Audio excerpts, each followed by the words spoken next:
Good morning बच्चों। देखो अपन क्या पढ़ रहे हैं, अपन पढ़ रहे हैं एक्सरसाइज नंबर 4.1।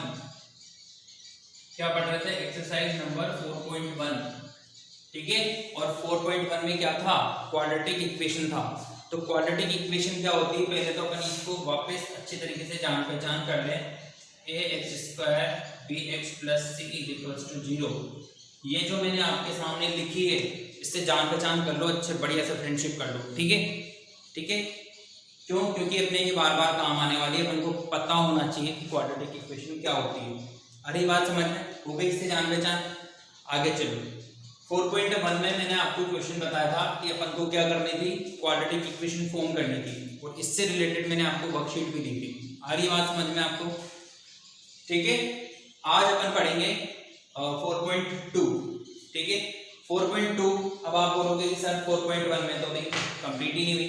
बोलो बोलो कि सर 4.1 अभी कंप्लीट नहीं हुई है। तो देखो बच्चों, 4.1 का जो फर्स्ट क्वेश्चन था, उस फर्स्ट क्वेश्चन में क्या करना था अपन को? क्वाड्रेटिक इक्वेशन फॉर्म करनी थी। क्या लिखा हुआ था? Check whether the following are the quadratic equations. अपन को चेक करनी थी कि ये क्वाड्रेटिक इक्वेशन है या नहीं है। अब सेकंड क्वेश्चन में क्या है, देखो, represent the following situation in the form of quadratic equation. ठीक, क्वेश्चन नंबर सेकंड में क्या बोल रखा है कि आपको वापस से क्वाड्रेटिक इक्वेशन बनानी है, पर इसमें क्या लिखा हुआ है? ये वर्ड प्रॉब्लम्स है, ठीक है।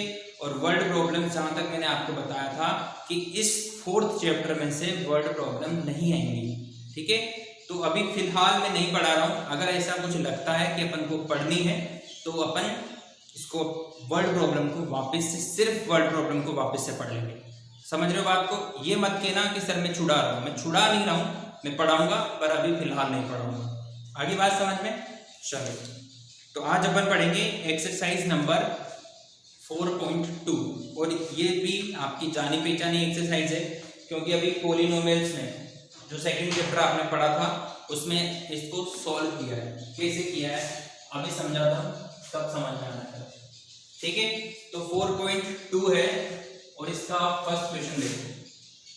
फर्स्ट क्वेश्चन में लिखा हुआ है बच्चों, x² - 3x - tan = 0। क्या लिखा हुआ है? इस तरीके से लिखा हुआ है। And what we have to find here, we have to find the root of that equations. What have to find? We have to find the root of equation. Root का मतलब क्या? रूट का मतलब क्या? ये रूट फाइंड आउट करने हैं, ठीक है। रूट फाइंड आउट करने मतलब ये क्या होता है बताओ? जीरो ऑफ पॉलिनोमियल्स होता है, नहीं होता है? यही होता है, जीरो ऑफ पॉलिनोमियल्स। तो ये अपन पहले फाइंड आउट कर चुके हैं ना। देखो अभी बहुत इजी कर दोगे आप तो इस क्वेश्चन को। क्या करना है? इसका जीरो फाइंड आउट करना है। कैसे करते हैं समझो। इधर यहाँ पर ये a जो है वो सिंगल है, और यहाँ पर ये जो c है वो कितना है? देखो ये a = 1 है, b = -3 है, और c = -10। ठीक, तो a और c को मल्टीप्लाई करो। a और c को मल्टीप्लाई करो बच्चों, कितना आएगा? 1 × -10 मतलब कितना आया? 10। जिन बच्चों को फैक्टर करना नहीं आता है, क्या कह रहा हूं मैं, जिन बच्चों को फैक्टर करना नहीं आता है, स्टार्टिंग में समझा रहा हूं कि फैक्टर कैसे करते हैं। आ रही बात समझ में? कैसे करते हैं ध्यान से समझो। सबसे पहले तो ऐसे लिख लो, लिखिए a1 है, b -3 है, और c जो है वो -10 है। क्या करोगे आप? a को c से मल्टीप्लाई करोगे। कितना आ गया? a को c से मल्टीप्लाई करा तो -10 आया। ठीक, अब क्या करना है? इस 10 के फैक्टर करने हैं। किसके फैक्टर करने हैं? इस 10 के फैक्टर करो। 2 से क्या है? 5 टाइम, 5 से क्या कितने टाइम? 1 टाइम। हो गए फैक्टर? कितने आए फैक्टर? 2 × 5। ठीक, आगे चलो। इसके बाद क्या करना है? फैक्टर को इस तरीके से अरेंज करना है कि प्लस और माइनस करने पर, क्या कह रहा हूं, प्लस और माइनस करने पर क्या मिलना चाहिए आपको? b मिलना चाहिए। क्या मिलना चाहिए? b। ठीक है, अब b की वैल्यू कितनी है बताओ? b की वैल्यू है -3। तो यहां पर मुझे क्या मिलना चाहिए? प्लस और माइनस करने पर क्या मिलना चाहिए? -3। किससे? इन दोनों फैक्टर से। कैसे मिलेगा? अगर मैं इस 2 में से -5 कर दूं, कितना मिलेगा बताओ? 2 में से अगर मैं किसको माइनस करूंगा? 5 को तो क्या मिलेगा, -3। मिला नहीं मिला, मिला। वापस देखो एक बार, क्या करना है, सबसे पहले इसको लिखना है, ऐसे कोफिशिएंट लिखने आते हैं, ठीक। उसके बाद क्या करोगे, a को c से मल्टीप्लाई करोगे, कर दिया, कितना आया, -10। अब माइनस को तो छोड़ो, 10 को देखो, 10 के फैक्टर करने हैं, कर लिए फैक्टर, ये फैक्टर आया। अब इन फैक्टर को इस तरीके से अरेंज करना है कि प्लस और माइनस करने पर क्या मिलना चाहिए आपको, b मिलना चाहिए, और b कितना है यहाँ पे, -3। आ रही बात समझ में, देखो 2 में से 5 को माइनस करेंगे, -3 आएगा, और इसको भी देख लो आप, 2 को मल्टीप्लाई करोगे -5 से, कितना आएगा, -10। आ रहा है नहीं आ रहा, आ रहा है, तो आपके फैक्टर हो गए, ठीक है, फैक्टर हो गए, तो लिख दो इधर, यहाँ पर आ जाओ इधर, x² को तो एज इट इज लिखेंगे, ठीक है, माइनस, अब देखो ये 3 था, ये रहा 3, इसको आप कैसे लिख सकते हो, ऐसे लिख सकते हो, तो ऐसे लिख दो, प्लस का 2x माइनस का 5x।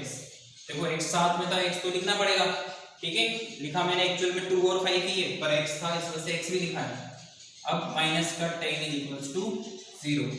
आगे चलें, क्या कॉमन आया, इन दोनों में से क्या कॉमन आ रहा है, बताओ, क्या कॉमन आ रहा है, x कॉमन आ रहा है, तो x कॉमन आ गया, यहां से लिखेंगे x + 2, ठीक है। हाँ मनवीर, सही है भाई, इन दोनों में से कॉमन लेंगे क्या, -5, क्या बचेगा, x + 2 = 0, ठीक है। अब वापस क्या कॉमन आ रहा है, वापस कॉमन आ रहा है बच्चों x सॉरी ये तो चल गया, वापस कॉमन आ रहा है बच्चों x + 2, ले लिया कॉमन, इधर से क्या बचेगा, x - 5 = 0, ठीक है। तो x + 2 = 0 और x - 5 = 0, x की क्या वैल्यू आई, -2, और x की क्या वैल्यू आई, 5। बताओ क्या समझ में नहीं आया, अच्छे से देख लो इसको, ठीक है, और कुछ समझ में नहीं आया हो तो बताओ, क्योंकि अब आगे के जो क्वेश्चन होंगे वो इसी तरीके से करने हैं अपन को।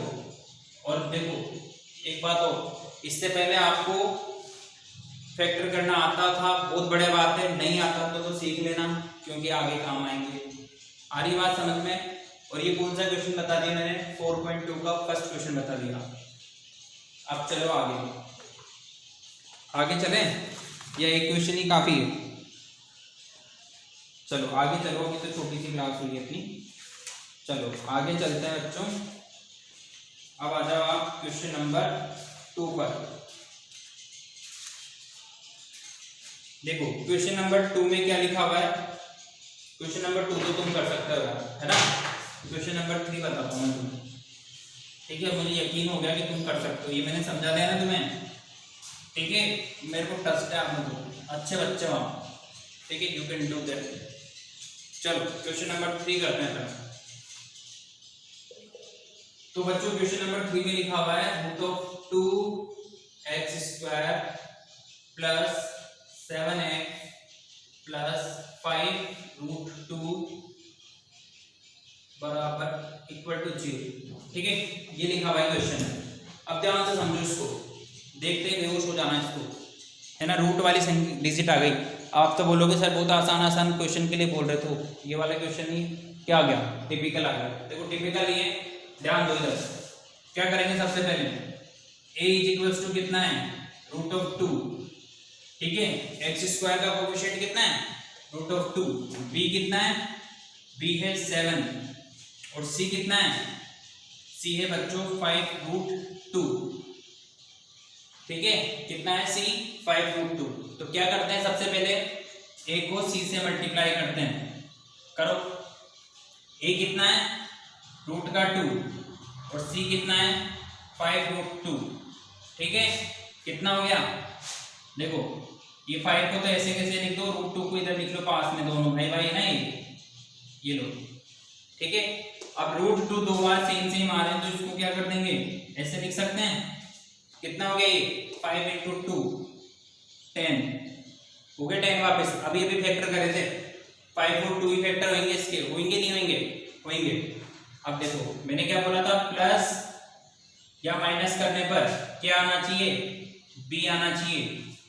क्या कर, प्लस और माइनस करने पर बी आना चाहिए, किसको? फैक्टर को। तो ये देखो 5 + 2 करोगे तो 10 ही आएगा बच्चों, सॉरी 5 + 2 करोगे तो कितना आएगा? 7 आएगा। और बी की वैल्यू भी कितनी है? 7 ही है। तो आपके फैक्टर हो गए कितना? इतना। लिख दो इधर यहाँ पे, ये रूट का 2 as it is, x² as it is, इस 7 को लिख सकते हैं अपन 2 + 5 लिख रहा हूँ, बुरा मत मानना, ठीक है ना? आगे पीछे लिख रहा हूँ, ये 2x + 5x और ये इधर 5√2 = 0। देखो ये जो पार्ट था, ये इधर वाला पार्ट वो रफ पार्ट है, ठीक है? आपको नहीं करना है, मैंने आपको समझाने के लिए लिखा हुआ है यहाँ पे कि ये जो फैक्टर बने, ये फैक्टर कैसे बने। गेटिंग और नॉट? हाँ हिमांशु, तेरे को समझ में आएगा ना भाई? Very good. तो ठीक है, चलो अब इन दोनों में से क्या कॉमन आ रहा है? फिर चक्कर पड़ गया कि सर ये तो क्या हो गया, यहाँ इसको मिटा रहा हूं मैं। फिर आप बोलोगे कि सर ये क्या हो गया? ये कुछ नहीं हुआ बच्चों, अभी 2 को इसकी जगह पे और इसकी जगह पे मैंने 2 लिखा था, याद करो आप, ठीक है? मतलब यहाँ पर ये 2 नहीं है, यहाँ पर क्या है? ये 2 है। तो आ जाओ इधर, क्या कॉमन आ रहा है? रूट का 2 कॉमन आ रहा है और x भी कॉमन आ रहा है, क्योंकि ये 2 सिर्फ 2 नहीं है। आप चाहो तो मैं इसको अलग अलग लिख देता हूँ एक लाइन में, और कोई आपत्ति नहीं। देखो आपत्ति, इसको अपन ऐसे लिख सकते हैं √2x² प्लस इसको क्या लिखेंगे? √2 और ये √2x प्लस 5x प्लस 5√2 = 0। क्या किया मैंने? कुछ नहीं किया, इस 2 को ऐसे लिखा है क्योंकि लिख सकते हैं अपन, है ना? अब आ जाओ इधर, ये कॉमन आ गया, रूट का 2 और x कॉमन आ गया, यहाँ से क्या बचेगा? x + √2 प्लस ये 5 यहाँ पे भी, 5 यहाँ पे भी कॉमन आ गया, क्या बचा? x + √2 = 0। क्या कॉमन आ रहा है? x + √2 कॉमन आ रहा है। इधर से क्या कॉमन आ रहा है? √2x + 5 = 0। इसको 0 के इक्वल करेंगे तो ये तो आया इतना, ठीक है? और ये वाला कितना आएगा? -5/√2। अब या तो आंसर ऐसे आ रहा होगा, नहीं आ रहा होगा तो फिर आंसर जैसा आ रहा है वैसे लाएंगे। एक बार देख लेता हूँ मैं कैसा आ रहा है आंसर। इसका आंसर आ रहा है बच्चों, देखो इसका रेशनलाइज करना पड़ेगा, ऐसे आ रहा है। चलो बढ़िया बात, देखो ऐसे ही आ रहा है आंसर। 2 आंसर आ गए आपके। तो ये मैंने आपको पहला क्वेश्चन बता दिया और तीसरा क्वेश्चन बता दिया फर्स्ट पार्ट का, बाकी के क्वेश्चन आप करोगे, ठीक? Thank you.